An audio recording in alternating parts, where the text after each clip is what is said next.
menyenangkan apabila orang baik berdoa, tetapi ia tidak mengindahkan orang yang durhaka. Bersama saya Paulus Wiratno dalam acara Making Life Better. Saudara mendengar, saya yakin program Making Life Better ini sudah memberkati saudara. Sudah sekian lama saudara mendengarkan program ini dari seri ke seri yang lain.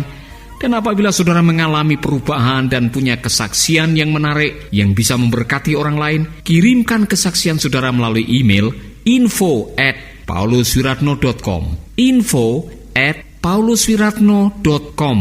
Dan tentunya kesaksian saudara bisa menjadi berkat bagi saudara-saudara yang lain yang sedang mendengarkan program ini. Saudaraku, mulai sekarang juga saudara bisa menjadi sahabat Making Life Better melalui Facebook. Making Life Better sudah ada di dalam Facebook. Saudaraku, luar biasa. Dan untuk seri kali ini saya akan berbicara mengenai doa orang yang baik. Alkitab mengajarkan kepada kita bahwa Tuhan menerima doa orang baik, tetapi ia membenci persembahan orang jahat. Itu tertulis di dalam Amsal pasal 15 ayat yang ke-8. Saudaraku, menjadi orang baik memiliki beberapa keistimewaan di hadapan Allah. Salah satu dari keistimewaannya ialah bahwa Allah mendengarkan doa orang baik. Oleh karena itu berbahagialah orang yang baik, karena permintaannya akan didengar oleh Allah. Coba perhatikan mereka yang hidup benar dan tulus di hadapan Tuhan. Mereka adalah orang-orang yang berbahagia, saudara. Saudaraku, terkadang orang baik itu adalah orang yang hidupnya sederhana dan tidak neko-neko, gak macem-macem. Kalau jaminan terkabulnya doa adalah menjadi orang baik lebih dahulu, maka seharusnya kita semua berlomba-lomba menjadi orang baik. Mungkin saudara bertanya, Pak Paulus, saya rasa saya ini orang baik, tetapi mengapa doa saya tidak terkabul? Saudaraku, tidak sedikit orang yang coba menilai dirinya sebagai orang baik yang layak didengar doanya. Namun sayang, mereka merasa doanya mentok di langit-langit alias tidak terjawab. Memang ada beberapa orang yang sering protes kepada Tuhan karena doanya tidak segera terkabul. Bahkan ada yang putus asa dan tidak mau berdoa, ngambek di hadapan Tuhan, tidak mau kebaktian, tidak mau membaca firman, dan tidak mau melayani Tuhan lagi, gara-gara doanya tidak dijawab. Masalahnya, ketika Anda merasa baik menurut ukuran saudara sendiri, belum tentu baik menurut ukuran Allah.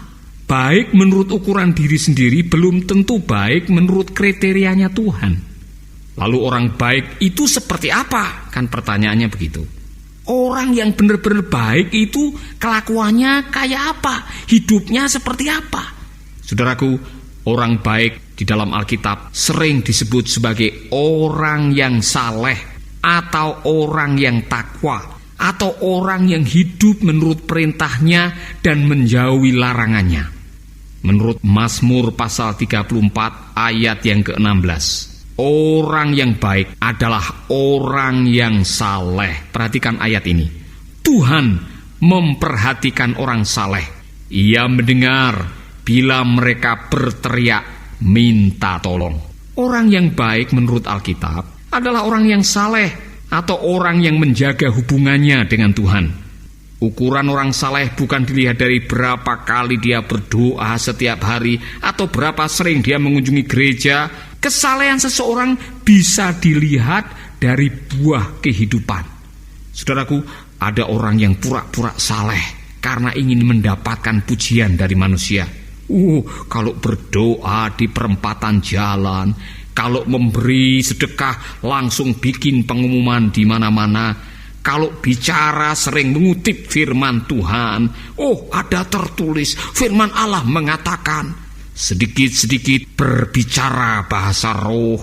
Nah, kalau kesalehan semacam ini hanya untuk mendapatkan pujian dari manusia, itu bukan kesalehan yang sejati. Kesalehan semacam ini adalah kesalehan semu yang justru tidak menguntungkan. Saudaraku, kesalehan sejati tidak makan puji, tidak mencari hormat manusia, dan tidak mementingkan diri sendiri. Anda tidak perlu takut kepada Tuhan, karena Tuhan tahu hati Anda. Demikian juga dengan orang-orang yang ada di sekitar kehidupan Anda. Tuhan mendengarkan seruan doa Anda karena Ia begitu dekat dengan Anda. Mendekatlah kepadaku, maka aku akan mendekat kepadamu, kata firman Tuhan. Tuhan Yesus juga pernah mengatakan, apabila kamu tinggal di dalam aku, dan firman-Ku tinggal di dalam kamu, maka minta apa saja di dalam namanya, maka Bapa yang di surga akan memberikannya. Kedua ayat itu adalah ayat jaminan. Kalau Allah benar-benar memperhatikan doa hamba-Nya, maka yang perlu kita lakukan ialah kita benar-benar hidup dekat dengan Allah, menjadi orang yang saleh. Lalu bagaimana nasib orang jahat, orang yang tidak menjaga kesalehan? Mazmur 34 ayat yang ke-17 mengatakan, tetapi orang yang berbuat jahat ditentangnya. Kalau mereka mati, mereka lekas dilupakan. Waduh, ini sangat kasihan sekali saudara-saudara. Orang jahat sebenarnya adalah orang-orang yang memusuhi Allah. Orang-orang ini akan berhadapan langsung dengan Yang Maha Kuasa. Allah menentang orang jahat. Mereka kadang-kadang tidak peduli dengan perintah dan larangannya. Terkadang mereka justru mencemooh kebaikan dan mengejek mereka yang beribadah kepada Tuhan. Kesukaan mereka adalah mencari-cari masalah. Di hadapan Tuhan tidak ada yang akan diperhitungkan. Itulah sebabnya kalau mereka mati, mereka ini akan dilupakan. Disinilah kita harus sadar bahwa yang membuat hidup kita diperhitungkan oleh Tuhan adalah buah-buah kehidupan kita selama kita hidup di dunia ini, dan hubungan kita dengan Tuhan Sang Pencipta. Kebaikan sejati lahir dari kesalehan yang murni. Saya tidak mau menjadi seperti penginjil yang ditolak dan tidak dikenal oleh Tuhan. Padahal waktu di dunia, ia telah mengadakan KKR, melayani Tuhan, membuat mujizat di mana-mana. Ia terkenal di dunia, tetapi sayang, pada waktu dia di surga, dia ditolak oleh Tuhan. Dan dia mencoba untuk membela perkaranya dengan mengatakan, bukankah aku sudah membuat mujizat ini, membuat mujizat itu, menyembuhkan orang di sini, bikin gempar di tempat itu, dan banyak orang yang memuja-muja aku.